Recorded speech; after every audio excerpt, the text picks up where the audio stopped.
સુરત શહેરના રાંદેર વિસ્તારમાં એસઓજી પોલીસે પ્રતિબંધિત વિદેશી સિગારેટ અને ઈ સિગારેટના મોટા જથ્થા સાથે એક આરોપીની ધરપકડ કરી.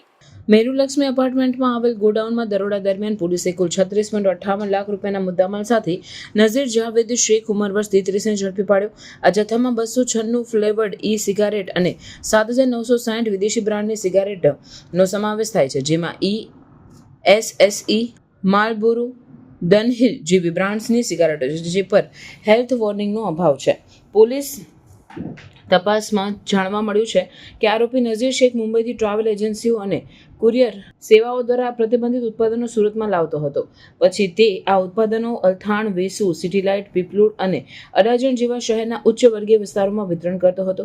આ કેસમાં આરોપી સામે ઇલેક્ટ્રોનિક સિગારેટ પ્રતિબંધ અધિનિયમ 2019 અને સિગારેટ તથા અન્ય તમાકુ ઉત્પાદનો અધિનિયમ 2003 હેઠળ ગુના નોંધવામાં આવ્યા છે.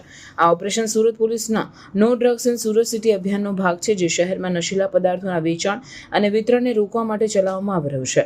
આ પહેલા પણ સુરતના મહિધરપુરા, અઠવા અને વેસુ જેવા વિસ્તારોમાં એસઓજી દ્વારા દરોડા પાડી મોટી સંખ્યામાં ઈ સિગારેટ અને વિદેશી સિગારેટના જથ્થા ઝડપવામાં આવ્યા છે. આ પ્રકારના ઓપરેશન દ્વારા સુરત પોલીસ શહેરમાં ગેરકાયદેસર રીતે વેચાતી ઈ સિગારેટ અને વિદેશી સિગારેટના જથ્થાને ઝડપી રહી છે. આથી નાગરિકોને અનુરોધ છે કે તેઓ આવા ગેરકાયદેસર ઉત્પાદનોની માહિતી પોલીસને આપે અને સ્વસ્થ સમાજના નિર્માણમાં સહભાગી બને.